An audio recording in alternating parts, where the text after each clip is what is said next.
iyo nitegereje iki gihe turimo nsanga twegereje iherezo ry'isi ariko wowe aho gutekereza iyo ugana urushijeho kubabaza Imana yakurinze iyo nitegereje iki gihe turimo nsanga twegereje iherezo ry'isi ariko wowe aho gutekereza iyo ugana urushijeho kubabaza Imana yakurinze iki gihe turimo si icyo gukinisha kuko ari igihe cy'intwara n'intwari zinaniwe Mana y'impuhwe n'urukundo tabara itorero tugeze mu bihe bibi Pawulo yavuze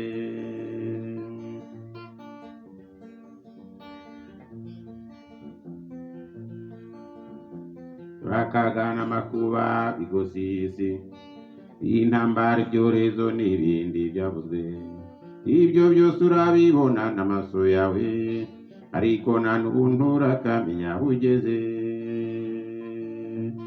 turakagana amakuba bigose isi intambara ibyorezo n'ibindi byavuzwe ibyo byose urabibona n'amaso yawe ariko nta n'ubuntu urakamenya aho ugeze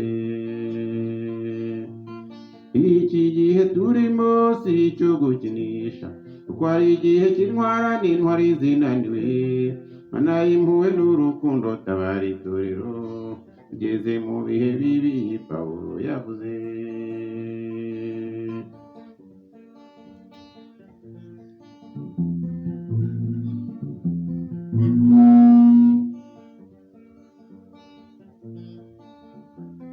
Imana yarakurinze ibyago byahise kuko warutaga benshi bamaze gupfa ariko kwita ku mbabazi z'umukiza urushijeho kwirengagiza ibyo yakoze Imana yarakurinze ibyago byahise kuko warutaga benshi bamaze gupfa ariko kwita ku mbabazi z'umukiza urushijeho kwirengagiza ibyo yakoze kuri ibya mbere byarahise ariko ibindi biraje kandi bije byo birusha ibya mbere kuba bibi none se kuhemukira iyo Mana yakurinze ibi bikomeye ko bije uzatakira nde utabare Mana y'urukundo Satani ageze ku buce itorero ryawe ubwenge no kwihangana muri iki gihe Mana tugeze mu bihe bibi Pawulo yavuze iki gihe turimo si icyo gukinisha kuko ari igihe cy'intwara n'intwari zinaniwe Mana y'impuhwe n'urukundo tabara itorero tugeze mu bihe bibi Pawulo yavuze Mana y'impuhwe n'urukundo tabara itorero tugeze mu bihe bibi Pawulo yavuze tugeze mu bihe bibi Pawulo yavuze tugeze mu bihe bibi Pawulo yavuze Pawulo yavuze Pawulo yavuze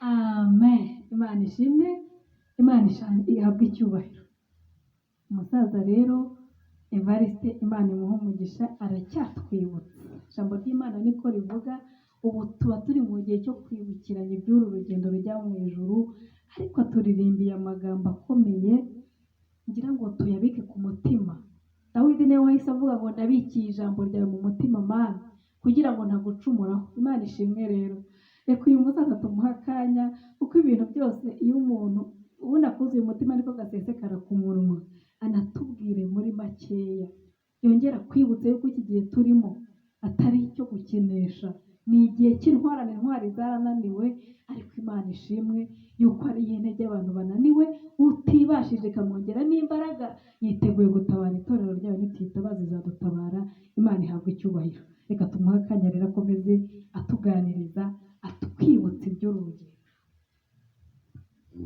igihe ntabwo gisanzwe nyine ni igihe cy'intwarane, intwari zirananiwe kandi buri wese arabibona. Iki ni igihe kidasanzwe cyane cyane ku mugenzi ujya mu ijuru. N'abatazi Imana n'abatazi iyo biva n'iyo bijya baravuga ngo ibi ni ibihe bitoroshye, ni ibihe bikomeye.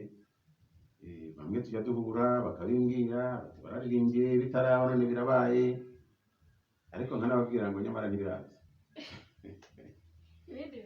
Ntabwo biraza, ahubwo uku ni ukugira ngo ibihe turimo bigoye gutya, abantu bari kubona indwara z'ibyorezo za kajeje umurego za korona zateye abantu bakaguma mu rugo bakananirwa gukora, bakinzara ikabica, ibibazo bikavuka. Ni ukugira ngo hari uzi ubwenge asenge cyane, yinjire mu Mana neza. Ni uguteguzwa kugira ngo bya bikomeye birenze ibi ngibi n'ibiza bizasanga waramaze kugira icyo wibikira mu ijuru, bizasanga waramaze kubika imbaraga zidasanzwe zo guhangana nabyo.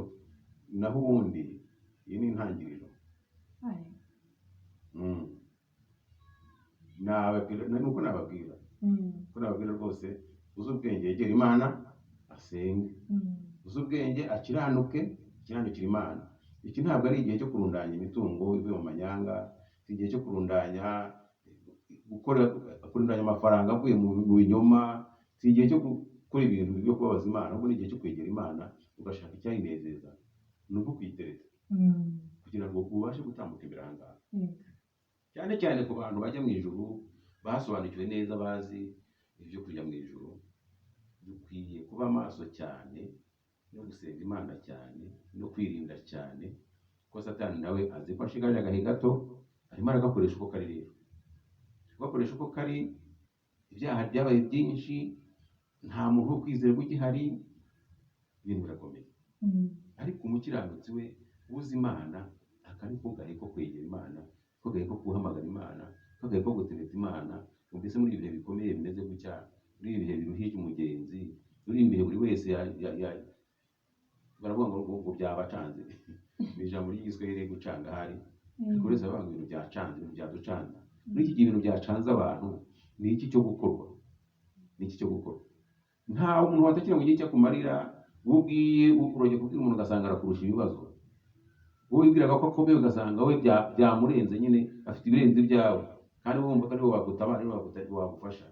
Nta wundi wo gutakirwa rero, nta wundi wo kwiringirwa, nta wundi wo guteretwa, keretse kwegera Imana ukabasabana nayo, ukirinda icyaha n'igisa nacyo, ubundi ukayibwira ibyo ukeneye byose ikabiguha. Kandi iyo itabiguhaye, igitanga n'imbaraga, umuntu akabona umunsi urarenze, bamugane bamuririmbye arimba ngo burongera bugacya n'ejo bugacya. Ukabona umunsi urarenze n'uraje ukiriho ugihumeka.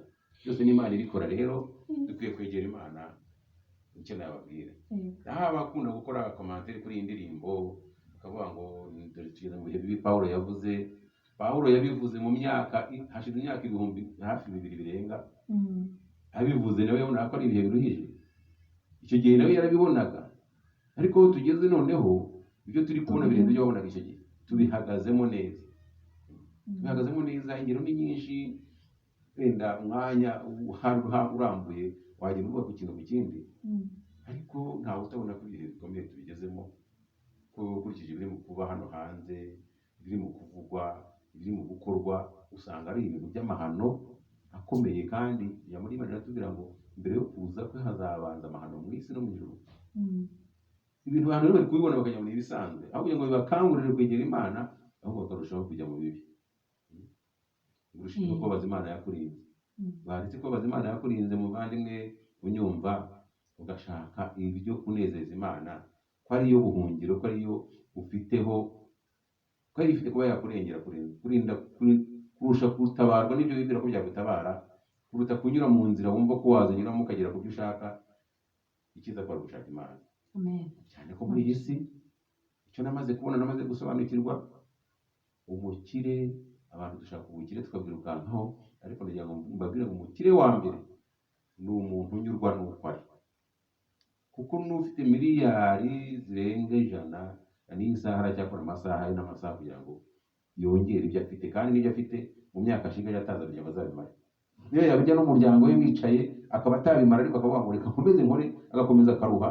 Mu isi ni umuruho gusa. Rero ntaho wagira ngo uvuge ngo ndatuje. Niyo mpamvu dukwiye gukora ibishoboka, ibindi tukabirahira Imana. ugakora ariko utirengagije ko Imana nayo ikeneye kuzabona ubugingo bwawe, nawe ubwawe ukabyungukiramo nyine utarimbutse. amen Navuga byinshi iyo nyuze aha ngaha nyine umuntu aba yavuga ibintu byinshi igihe kikaba gitoya, ariko uwumva uteze amatwi, uwumva yagirwa inama, kumva inama namugira niyo kwegera Imana muri kino gihe, akirinda icyaha kugira ngo abe inshuti y'Imana. amen Naho dore ibya mbere byarahise, ibindi ibindi biraje. biraza.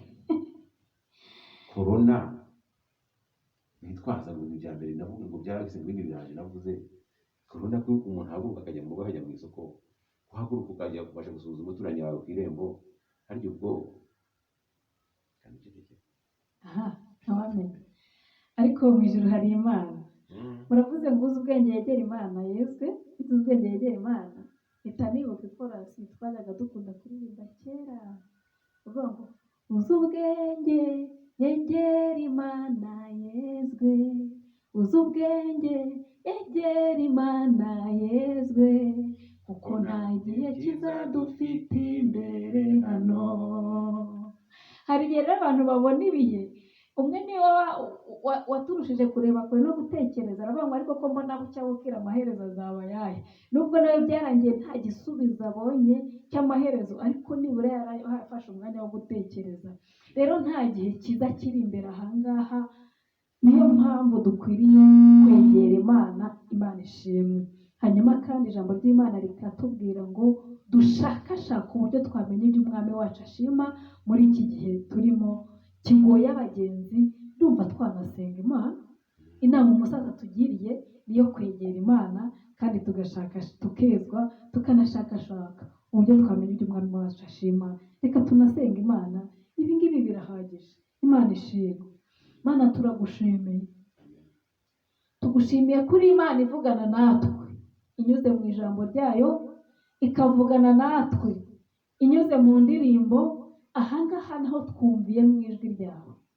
Umusaza aratuganirije, aratubwiye ngo umuntu uzi ubwenge muri twebwe twumva aya magambo n'abandi bazayumva nyuma y'aha ngaha, akwegere. Uri Imana ibasha kwegerwa n'abantu bayo, utuye mu mucyo